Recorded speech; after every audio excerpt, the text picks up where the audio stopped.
up, everybody? It's Jack and Dan, and the BMV just gave us $50. Right on. Super cool, huh? Yeah, it's neat. So ever since we got the Volt, we've kind of done some updates and videos on it and some of the kind of rules and regulations. And one of the things that the BMV has charged us is $200 for being an EV. And this is in Ohio, guys. We don't know what the situation is in other states. But we did a video a few years ago where we talked about that, and there was a complaint form that we could fill out, remember? Yeah. And what we said is, well, although the Volt is an electric vehicle that has a gas generator, we're using electric like 85 to 90% of the time. That was one of the things we looked up on. We did a video on. We looked up our OnStar thing, and we say that's kind of weird. It doesn't make sense. And there's people that actually use like 50-50 that have these kind of cars. It's not really a plug-in hybrid, but it's categorized by the BMV as a plug-in hybrid because you plug it in and it uses both gas and electric, right? They're not going to get all crazy. They're just technical, right? Yeah.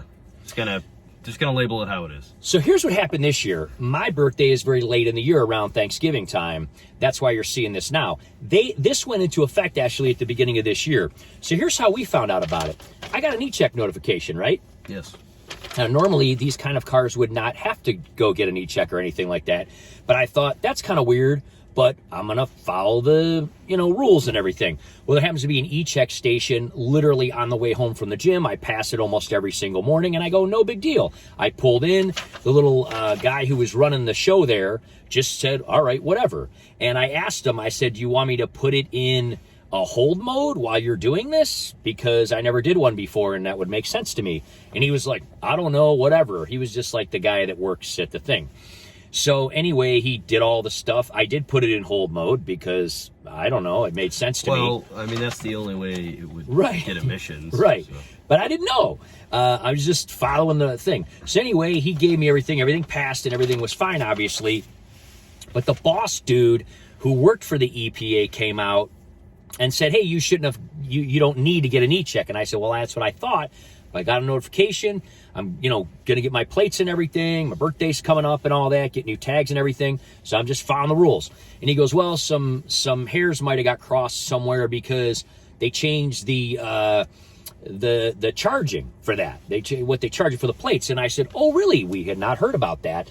And I said, funny you should say something. We have a little YouTube channel and we talk about these kind of things. And we filled out a kind of a complaint, kind of an argument about this, and we got two answers back. We got two denial letters. Mm-hmm. We got one from the BMV, and then another one was like just from the EPA or something, I think.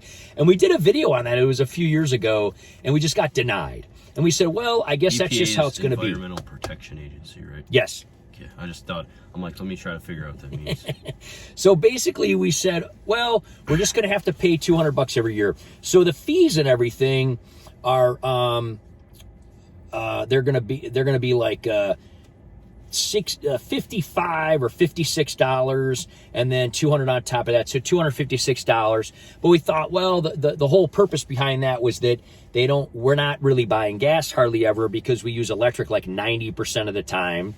But we still argued that, and I explained that to him, and he was really cool about it. And he said, well, apparently a lot of people also filed complaints and filled out those letters, and even though no one thought that they listened, they did apparently.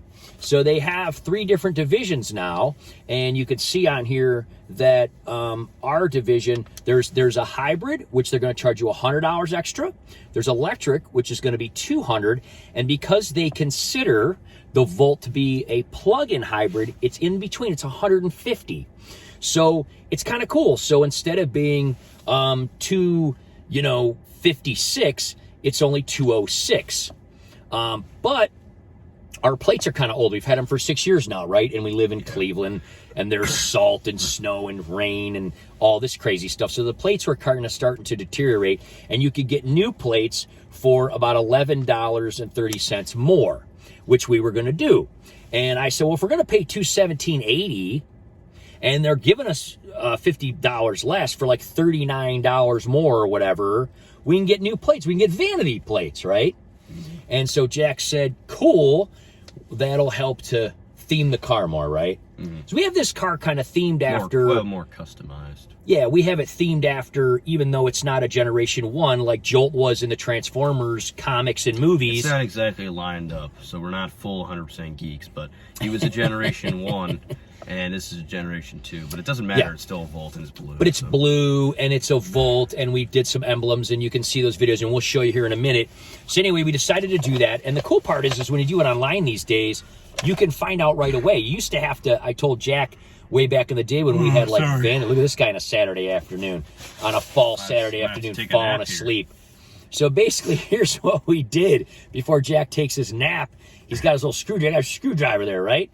So he's pulled over here at the park. We ran it through the old car wash here, and look what we did. We got personalized place Jolts, right? So we put in Jolt, and it was taken already. And we tried to do a couple other things, but it didn't really sound good, and then some of them I think were taken. So Yeah. Jolts was the only one that wasn't taken, and I thought was pretty cool. So we figured, hey, for 39 extra bucks, you know, whatever, and it'll be 50 bucks extra since we're not paying that every year, but we thought that would help theme it. So it's kind of cool. So we got our registration, we got our stickers. We're going to put this all on, and we're going to, Jack's going to pop the old one off. We're going to put this one on, and we'll see what everything looks like. All right, guys, there's Jolt in all his glory there. You can see everything's looking fantastic. Jack's been taking real good care of it, cleaning it up, taking good care of it. Let's get a shot of Jolt here in the windshield. There he is, looking super, super cool. We're at Bradley Woods, by the way. We've done some videos here. It's absolutely amazing here in autumn, by the way. This is the big, huge field before you go on the trail there and everything. But anyway, super beautiful, quiet autumn day. Just wanted to kind of show you that real quick. Anyway, so Jack's back here. Just get a side view here, glistening in the sun, looking fantastic. Did you get that on there, man? Yeah. Look at that, look at that. I love it. You like how it looks? Yeah, it looks nice and new. I think it's cool because even people who don't know who Jolt is, it's like jolts of electricity, right? Jolts. Well, it's just cool. It's different. It's Yeah. just, you know, they'll see it and they'll be like, oh, that's cool. I like it. It's kind of neat. That's different. So we got our new tags, got the fancy new plate, and it was pretty small expense. This sticker I put on here when I first bought it, and it's still doing awesome on there. So that's fantastic. This little tiny thing, the top of the bolt, broke off soon after I got it, but I never really bothered because... I mean, you can't really tell unless you don't really notice it that much. Unless you're looking for it. Yeah. But anyway, it's doing fantastic. We just wanted to let everybody know about this whole thing, and hopefully they're doing stuff like this in other states. I mean, that's the hope, right? Yeah. We don't know. We don't know all the rules, but hopefully they're doing this in other states and everything. And you know, people are benefiting from, you know, people voicing up their complaints and kind of saying, hey, checking the valves and everything. Yeah, Got the Autobot valves and the Autobot hubcap covers. Got to have you wipe out these, wipe out the rims when we get home. They're a little ashy from all the fall leaves and pollen and everything, kind of falling and everything. But anyway, we wanted to let everybody know this. Hopefully, they're doing the same thing in your state, wherever you are, and everything's cool with it. We're very happy about it. We're happy how it's going. It's got 72,000 miles at this point. It is over 6 years old. I think 6 years and 2 months. And they did, on this particular one, extend the warranty for the batteries and all charging electric components that have to do with the batteries, right, to 15 years or 150,000 miles. So we'd be kind of nuts to not keep it and not to continue to use it. And then, of course, Chevy's making amazing grounds. The electric Equinox, and the Blazer, RS and the Blazer, yeah, and I think they're going to make the Malibu EV, and I think well, GM's done other stuff with like Cadillac. Yeah, and the Corvette is going to be some kind of plug-in hybrid, kind of like the Volt or something. Yeah, something like that. Much more advanced and fast. But then, of course, the Silverado, very impressive. Silverado, I forgot about that. Very impressive, yeah. So we'll see what we want to do here, but looks like Jack's probably going to inherit this car. He's going to buy it off of me here probably in the next year or two before he graduates high school, and we'll try to keep it in great condition because it's got a warranty for 9 more years. We'd be kind of crazy not to keep it and everything like that. So Jack's doing his testing. Everything's good. So there you go. We just want to let everybody know the good news. Hopefully they're doing the same thing in your state and everything. And we'll continue to do updates and all that. And if we end up, if I pass this on to Jack, get something new or something changes, we'll do updates and everything. Hope everybody's having an awesome autumn, right, man? Yeah. Take care, everybody.